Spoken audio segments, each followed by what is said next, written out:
儿把以色列民带到了东方，也把所有的人都带到了东方，都带给了光。两人都与光重逢，都与光相交，不再寻觅，不再寻觅。神要让所有的寻求之人都重见光，看见神在以色列的荣耀，看见神驾着白云早已来在人间，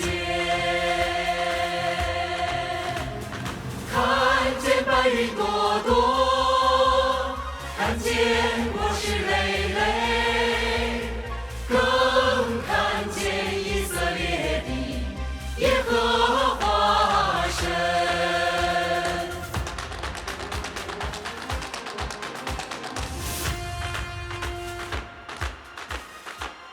看见犹太人的父子，看见人所盼望的弥赛亚，也看见历代君王逼迫的神的权望。神要做全域的工作，神要大动工程，把神的所有荣耀都献给末世的人，把神的全部作为都献给末世的人，把神的全部荣耀都献给等待神多少年的人，献给盼望神驾着白云来的人，献给盼望神再次显现的以色列，献给逼迫神的全人类，让人都知道神早将荣耀带走，带到了东方，不在犹太，因末世早已来到。Amin. Syukur kepada Tuhan. Itu hebat. Biasa. Syukur pada Tuhan. Video ini benar-benar membuatku kagum. Tuhan membawa kemuliaannya dari Israel ke timur pada akhir zaman. Dia menampakkan diri di Tiongkok, bangsa yang paling menentang Tuhan, melakukan pekerjaannya dan mengungkapkan kebenaran untuk menaklukkan dan menyelamatkan semua orang. Itu kemahakuasaan dan hikmat Tuhan. Iya. Penampakan dan pekerjaan Tuhan di Tiongkok memiliki arti yang dalam. Dahulu, aku tidak familiar dengan pekerjaan Tuhan. Aku pikir Tuhan akan menampakkan diri di Israel saat dia datang kembali. Setelah membaca firman Tuhan yang Maha Kuasa, aku baru memahami misteri penampakan dan pekerjaan Tuhan di Tiongkok. Bagus. Aku ingin berbagi pengalamanku menerima Tuhan yang Maha Kuasa. Baiklah. Setelah menemukan iman kepada Tuhan, aku jadi pencari yang bersemangat. Setiap kali luang, aku jadi relawan di gereja dan berzakat setiap bulannya. Pada bulan April 2011, aku ke Korea Selatan untuk bekerja. Dan sesibuk apapun pekerjaanku, aku tetap menghadiri kebaktian minggu. Akan tetapi, khotbah pendetanya selalu sama. Itu saja. Para jemaah akan tertidur atau akhirnya mengobrol. Tidak ada sukacita sama sekali. Seiring waktu, aku tak lagi ingin menghadiri kebaktian. Namun karena aku seorang Kristen, aku merasa bersalah jika tidak hadir. Jadi aku memaksakan diri menghadirinya. Lalu secara kebetulan suatu hari, aku bertemu teman lamaku di gereja, Saudari Chow. Dia mengundangku ke rumahnya, dan temannya, Saudari Lee, juga ikut. Ini kali pertama kami bertemu, tetapi kami langsung cocok. Kami mengobrol tentang keadaan kami dan juga ketandusan di gereja. Saudari Lee bersekutu tentang ketandusan gereja, terutama disebabkan Tuhan melakukan pekerjaan baru. Dan pekerjaan Roh Kudus telah bergeser. Serta kita harus menjadi seperti gadis bijaksana, mencari penampakan Tuhan dan mendengarkan suaranya untuk menyambut Tuhan. Aku mendapati perkataannya mencerahkan. Lalu Saudari Lee berkata, Tuhan Yesus telah datang kembali. Dia berinkarnasi sebagai Tuhan yang Maha Kuasa dan menampakkan diri di Tiongkok untuk mengungkapkan kebenaran, melakukan penghakiman dan penyucian. Dia telah memulai zaman kerajaan dan mengakhiri zaman kasih karunia. Semua orang yang menerima pekerjaannya pada akhir zaman akan diangkat ke hadapan tahta Tuhan. Mereka menerima perbekalan firman Tuhan dan menghadiri perjamuan kawin anak domba. Ya, Amin. benar. Amin. Aku sangat terkejut oleh perkataan Saudari Lee dan sulit mempercayainya. Tuhan telah datang kembali, lalu dia datang ke Tiongkok. Di masa perjanjian lama dan baru, Tuhan melakukan pekerjaannya di Israel. Dan dikatakan di dalam Alkitab, dan kakinya akan menapak di Bukit Zaitun yang berada di depan Yerusalem di sebelah timur, dan Bukit Zaitun itu akan terbelah dua dari timur ke barat sehingga menjadi lembah besar. Separuh dari bukit itu akan bergeser ke utara dan separuhnya ke selatan. Pada akhir zaman, Tuhan akan tiba di Israel di Bukit Zaitun. Bagaimana dia bisa berada di Tiongkok? Aku sampaikan kebingunganku pada Saudari Lee. Jadi, bagaimana tanggapan dia? Dia hanya tersenyum dan berkata, nubuat kedatangan Tuhan kembali itu misterius. Kita tidak bisa memahaminya. Setelah sebuah nubuat digenapi dan kita melihat bagaimana Tuhan melakukan pekerjaannya, barulah kita memahami apa maksud nubuat itu. Kita tidak boleh membatasi pekerjaan Tuhan menggunakan arti harfiah dari nubuat, karena kita bisa jadi menentang Tuhan. Contohnya, orang-orang Farisi. Mereka berpegang teguh pada arti harfiah nubuat kedatangan Mesias, berpikir saat Tuhan datang dia harus bernama Mesias, jika tidak bernama Mesias maka bukan Kristus. Akibatnya, mereka menentang dan mengutuk pekerjaan Tuhan Yesus dan kehilangan keselamatan Tuhan. Jika kita membatasi pekerjaan Tuhan berdasarkan interpretasi harfiah Alkitab dan tidak menyelidiki fakta penampakan dan pekerjaannya, kita mungkin membuat kesalahan sama seperti orang Farisi. Benar. Pada akhir zaman, Tuhan yang Maha Kuasa melakukan penghakiman dimulai dari rumah Tuhan, mengungkap semua kebenaran yang menyucikan dan menyelamatkan manusia seperti terang yang cemerlang yang muncul di timur. Hanya dalam 20 tahun, pekerjaannya pada akhir zaman telah menyebar ke seluruh Tiongkok, dan kini bahkan telah menjangkau negara lain di seluruh dunia. Firman menampakkan diri dalam rupa manusia. Sebuah kumpulan firmannya telah diterjemahkan ke lebih dari 20 bahasa dan dipublikasikan secara online agar bisa dicari dan diselidiki semua orang. Benar. Pekerjaannya pada akhir zaman telah sepenuhnya menggenapi nubuat Tuhan Yesus. Sama seperti kilat datang dari arah timur dan bersinar ke arah barat, demikianlah kedatangan anak manusia kelak. Serta kitab Maleakhi 1 ayat 11, Yahweh semesta alam berfirman, karena dari terbit matahari bahkan sampai terbenamnya, namaku akan besar di antara bangsa-bangsa. Amin. Mendengar ini, semuanya jadi jelas. Tuhan telah datang kembali ke Tiongkok, bukan ke Israel. Dan Alkitab sudah lama menubuatkan hal ini. Selanjutnya, Saudari Lee membacakan kutipan firman Tuhan yang Maha Kuasa. Aku akan membacakannya untuk kalian. Baiklah. Tuhan yang Maha Kuasa berkata, sebenarnya Tuhan adalah penguasa atas segalanya. Dia adalah Tuhan atas seluruh ciptaan.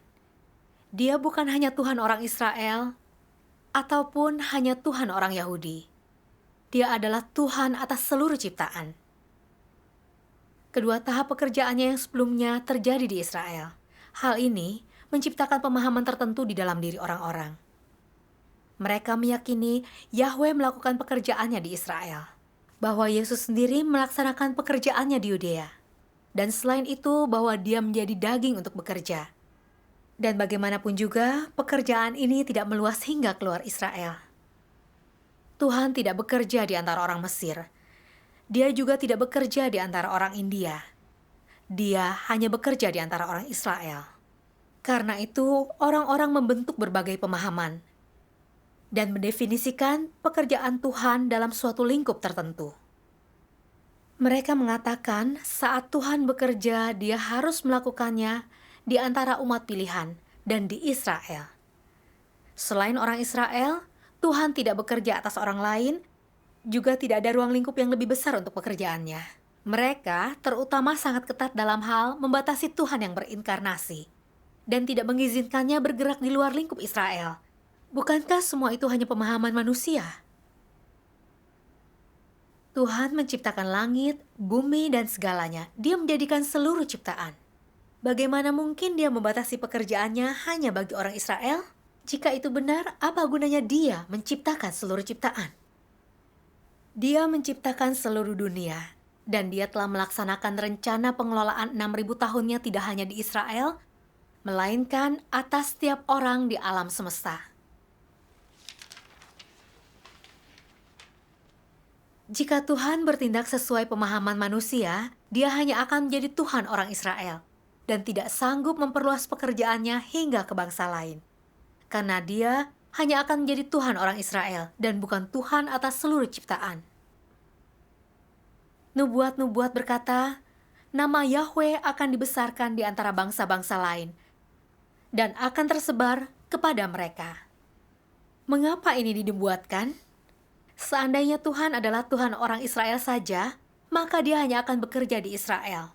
Selain itu, dia tidak akan memperluas pekerjaan ini, dan dia tidak akan bernubuat seperti itu. Karena dia telah menubuatkan ini, dia akan memperluas pekerjaannya di antara bangsa-bangsa lain dan segala negeri. Karena dia mengatakan ini, dia harus melakukannya. Inilah rencananya. Karena dia adalah Tuhan yang menciptakan langit dan bumi dan segala sesuatu, dan Tuhan atas seluruh ciptaan. Terlepas dari apakah dia sedang bekerja di antara orang Israel atau di seluruh Yudea, yang dia lakukan adalah pekerjaan atas seluruh alam semesta dan umat manusia. Pekerjaan yang dia lakukan di negeri Sinaga Merah Besar, di sebuah bangsa yang bukan bangsa Israel, masih merupakan pekerjaan atas seluruh manusia. Israel bisa saja menjadi basis pekerjaannya di bumi. Demikian pula Tiongkok juga bisa saja menjadi basis pekerjaannya di antara bangsa lain. Bukankah dia kini menggenapi nubuat bahwa nama Yahweh akan dibesarkan di antara bangsa-bangsa lain? Amin. Amin. Syukur kepada Tuhan. Amin. Amin.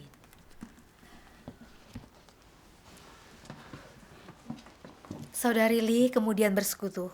Tuhan adalah Tuhan segala ciptaan. Dia memerintah atas seluruh alam semesta dan menentukan nasib semua orang.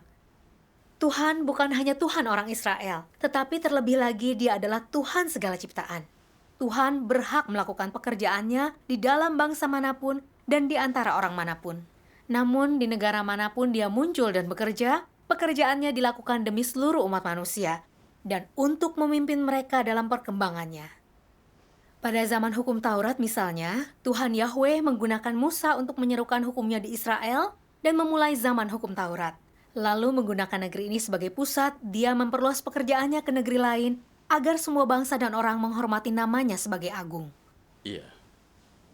Pada zaman kasih karunia, Tuhan Yesus melakukan penebusan di Yudea. Namun Tuhan Yesus tidak hanya menebus orang Yahudi.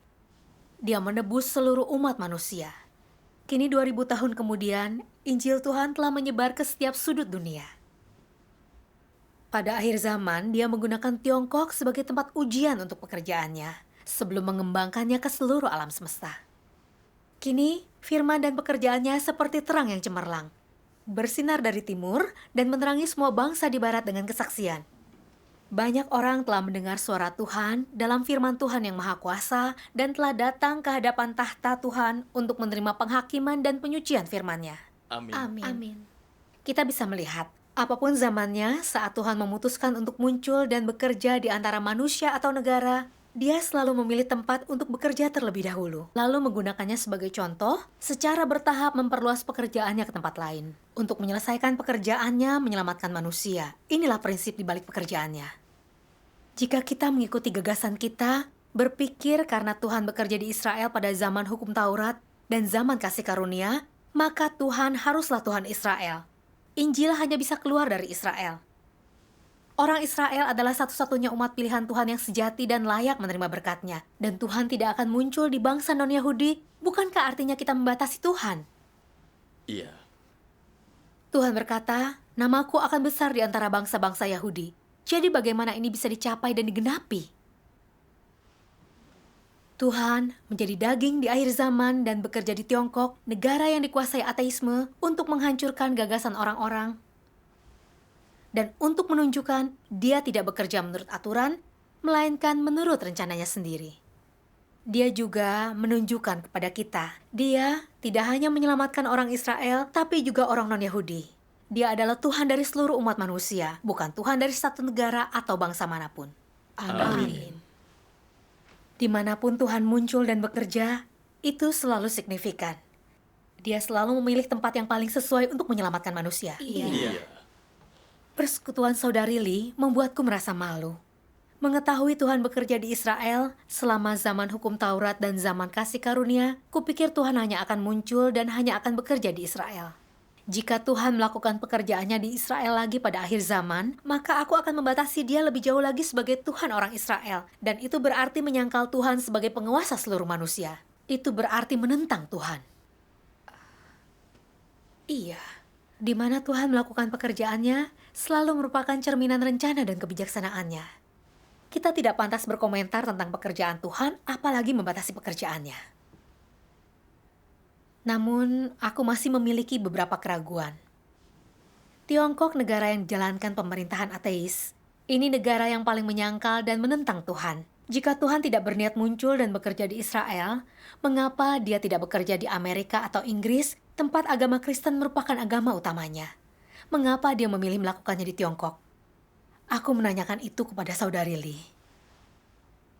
Beginilah tanggapan Saudari Lee. Tuhan memilih di negara dan lokasi mana akan melakukan pekerjaannya berdasarkan kebutuhan pekerjaannya. Selalu ada makna khusus di balik pilihannya. Tuhan yang Maha Kuasa telah berbicara dengan jelas tentang ini. Saudari Lee kemudian membacakan kutipan firman Tuhan yang Maha Kuasa.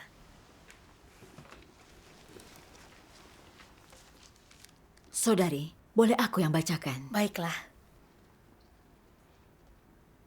Tuhan yang Maha Kuasa berkata, pekerjaan Yahweh adalah penciptaan dunia, itu permulaan. Tahap pekerjaan ini adalah akhir pekerjaan dan ini penutupnya. Pada mulanya Tuhan melakukan pekerjaannya. Di antara umat pilihan Israel memulai zaman baru di tempat paling kudus. Pekerjaan terakhir dilakukan di negara paling najis. Untuk menghakimi dunia dan mengakhiri zaman. Pada tahap pertama, pekerjaannya dilakukan di tempat yang paling terang. Dan tahap terakhir dilakukan di tempat yang paling gelap. Dan kegelapan ini akan diusir. Terang akan muncul. Dan semua orang ditaklukkan. Ketika orang-orang di tempat yang paling najis dan paling gelap ini telah ditaklukkan, dengan semua orang mengakui Tuhan itu ada dan dia adalah Tuhan yang benar dan sepenuhnya diyakinkan. Kenyataan ini akan digunakan untuk melakukan penaklukan alam semesta. Tahap pekerjaan ini adalah merupakan lambang. Begitu pekerjaan di zaman ini telah selesai, pekerjaan pengelolaan 6.000 tahun akan berakhir dengan sempurna. Begitu orang-orang di tempat paling gelap telah ditaklukkan, hal itu juga akan terjadi di semua tempat lain. Jadi, hanya pekerjaan penaklukan di Tiongkok inilah yang menjadi lambang yang berarti. Tiongkok melambangkan semua kekuatan kegelapan. Dan bangsa Tionghoa melambangkan orang yang berasal dari daging, iblis, daging, dan darah. Orang Tionghoa lah yang paling dirusak si naga merah sangat besar. Dan yang paling menentang Tuhan, yang kemanusiaannya paling rendah dan najis. Sehingga merupakan pola dasar semua kemanusiaan yang rusak.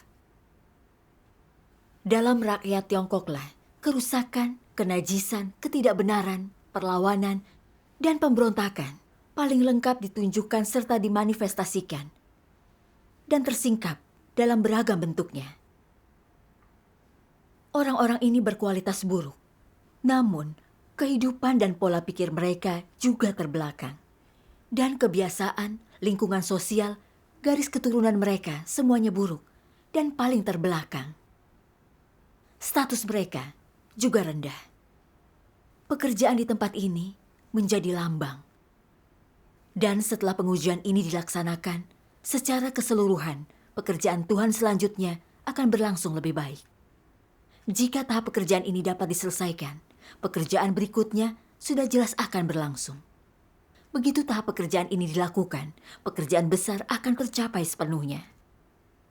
Dan pekerjaan penaklukan seluruh alam semesta akan berakhir sepenuhnya. Sesungguhnya, begitu pekerjaan di antara engkau sekalian telah berhasil, ini akan setara dengan keberhasilan di seluruh alam semesta. Inilah pentingnya mengapa aku meminta engkau sekalian bertindak sebagai model dan contoh. Semua ini ditemukan dalam mereka, pemberontakan-pemberontakan, perlawanan-perlawanan, kenajisan-kenajisan, semua ketidakbenaran, dan semua pemberontakan manusia. Terwakili dalam diri mereka, orang-orang ini benar-benar khas. Jadi mereka ditetapkan sebagai lambang penaklukan, dan begitu ditaklukkan, mereka akan menjadi contoh bagi orang lain. Amin. Amin. Syukur pada Tuhan. Saudari Lee kemudian bersekutu. Tuhan selalu memilih lokasi dan target pekerjaannya di setiap tahap yang dia lakukan berdasarkan kebutuhan pekerjaannya. Itu selalu memiliki arti spesifik dan demi keselamatan manusia. Contohnya, Tuhan melakukan 2 tahap pekerjaan pertama di Israel, karena bangsa Israel adalah umat pilihan Tuhan. Mereka percaya dan menyembah Tuhan, memiliki rasa takut akan Tuhan, dan yang paling sedikit rusak dari seluruh manusia. Maka yang termudah bagi Tuhan adalah menciptakan kelompok penyembah Tuhan teladan dengan bekerja di antara mereka. Lalu, dengan cara ini pekerjaan Tuhan bisa menyebar lebih cepat dan lancar, sehingga seluruh manusia bisa tahu tentang keberadaan dan pekerjaan Tuhan, serta lebih banyak orang bisa datang ke hadapan Tuhan dan menerima keselamatannya. 2 tahap pertama pekerjaan Tuhan yang dilakukan di Israel benar-benar simbolis. Tuhan memilih Israel benar-benar sesuai kebutuhan pekerjaannya. Pada akhir zaman, Tuhan melakukan penghakiman dan penyucian. Dia mengungkapkan kebenaran untuk menghakimi dan menyingkap kerusakan manusia, menunjukkan wataknya yang benar, murka, dan tidak tersinggung untuk dilihat manusia. Jadi dia harus memilih orang-orang yang paling rusak dan paling menentang Tuhan sebagai contoh. Hanya dengan begitu pekerjaan Tuhan bisa mencapai hasil terbaik. Seperti yang semua orang tahu dari seluruh umat manusia, orang Tiongkok paling terbelakang dan paling rusak oleh iblis. Mereka adalah ras paling tidak suci, rendah, serta paling menyangkal dan menentang Tuhan. Mereka pola dasar dari semua kemanusiaan yang rusak. Dengan melakukan penghakiman di Tiongkok dan menargetkan watak rusak orang Tiongkok, Tuhan dengan sangat cermat dan tajam menyingkap manusia. Kebenaran yang dia ungkapkan adalah yang paling lengkap dan paling mampu menyibak wataknya yang kudus dan benar. Iya. Tuhan menggunakan kebenaran yang diungkapkan pekerjaannya dengan orang Tiongkok terpilih untuk menaklukkan dan menyelamatkan seluruh umat manusia, serta memungkinkan mereka melihat wataknya yang kudus dan benar, sehingga mereka datang ke hadapan Tuhan untuk memujinya. Ini adalah hikmat pekerjaan Tuhan. Amin. Jika orang yang paling rusak bisa dilengkapi oleh Tuhan, menyempurnakan umat manusia yang lain adalah keniscayaan, dan iblis juga akan dikalahkan sepenuhnya. Dengan bekerja di Tiongkok, Tuhan akan menerima kesaksian paling gemilang dan kemuliaan terbesar. Karena masyarakat dari Israel atau Amerika, Inggris, negara yang mayoritas agamanya Kristen, bukan contoh utama dari umat manusia yang rusak. Tuhan memperbaiki dan menyempurnakan mereka tidak akan mencapai tujuan akhir untuk menaklukkan dan menyelamatkan manusia. Benar. Jadi, Tuhan bekerja dengan orang Tiongkok sesuai dengan kebutuhan penghakiman adalah sangat bermakna dan representatif. Amin. Dari target dan lokasi pekerjaan Tuhan, serta dampak utamanya di dalam setiap tahap, kita bisa melihat pekerjaan Tuhan sungguh bijaksana dan luar biasa. Iya. Mendengar ini, aku berkata dengan bersemangat, iya, Israel adalah bangsa yang menyembah Tuhan. Orang-orang di sana adalah yang rusaknya paling sedikit. Jika Tuhan datang kembali untuk bekerja di Israel, penaklukan Tuhan tidak akan mencapai kesudahan yang baik. Tiongkok adalah bangsa paling terbelakang dan paling menentang Tuhan. Jadi dengan menaklukkan orang Tiongkok, penaklukannya mencapai kesudahan terbaik. Dan dia juga menunjukkan kekuasaan serta kebijaksanaannya. Kini aku melihat betapa pentingnya Tuhan bekerja di Tiongkok pada akhir zaman. Amin. Aku tidak tahu tentang pekerjaan Tuhan, tetapi membatasi pekerjaan Tuhan menggunakan gagasan dan imajinasiku sendiri. Betapa congkaknya aku. Saudari Lee melanjutkan. Tidak peduli bagaimana atau di mana Tuhan melakukan pekerjaannya, selalu ada misteri dan kebenaran untuk dicari. Lalu Tuhan Yesus memberitahu kita cara menyambut kedatangan Tuhan kembali.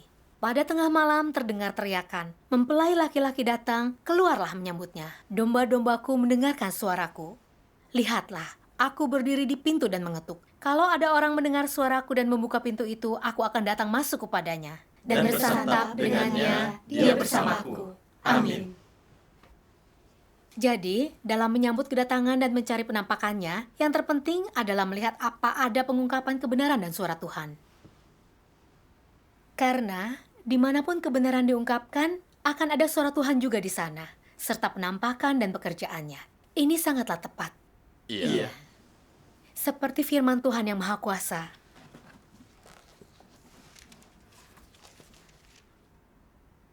Semakin orang percaya sesuatu itu mustahil, semakin besar kemungkinan itu akan terjadi. Karena hikmat Tuhan membubung lebih tinggi dari langit. Pikiran Tuhan di luar jangkauan pikiran manusia. Dan pekerjaan Tuhan melampaui batas pemikiran dan gagasan manusia. Semakin mustahil sesuatu, semakin itu mengandung kebenaran yang dapat dicari. Semakin sesuatu berada di luar imajinasi manusia, semakin banyak itu mengandung kehendak Tuhan. Hal ini karena dimanapun Tuhan menyatakan dirinya, Tuhan tetaplah Tuhan. Dan hakikatnya tidak akan pernah berubah karena lokasi atau cara penampakannya. Watak Tuhan tetap sama, terlepas dari dimanapun jejak kakinya berada. Dan dimanapun jejak kaki Tuhan berada, dia tetaplah Tuhan atas seluruh manusia. Sama seperti Tuhan Yesus bukan hanya Tuhan atas bangsa Israel, tetapi juga Tuhan atas segala bangsa di Asia, Eropa, dan Amerika. Dan dia adalah satu-satunya Tuhan di seluruh alam semesta. Jadi marilah kita mencari kehendak Tuhan dan menemukan penampakannya dalam perkataan-perkataannya, serta mengimbangi laju langkah kakinya. Tuhan adalah jalan, kebenaran, dan hidup. Firman dan penampakannya ada dalam waktu bersamaan, dan watak serta jejak kakinya senantiasa terbuka bagi umat manusia. Amin. Syukur kepada Tuhan. Firman Tuhan yang Maha Kuasa menuntaskan kebingunganku. Firman itu menyingkap misteri penampakan dan pekerjaan Tuhan, dengan tegas menyangkal gagasanku sebelumnya. Aku sudah lama mendambakan menyambut kedatangan Tuhan kembali. Tetapi tidak pernah menyadari, aku membatasi pekerjaannya dengan imajinasiku dan kata-kata harfiah Alkitab. Betapa bodoh dan butahnya aku. Setelah pertemuan selesai, aku meminta salinan firman menampakkan diri dalam rupa manusia kepada saudari Lee. Dengan membaca firman-Nya, aku melihat bagaimana firman-Nya menyingkap banyak misteri Alkitab.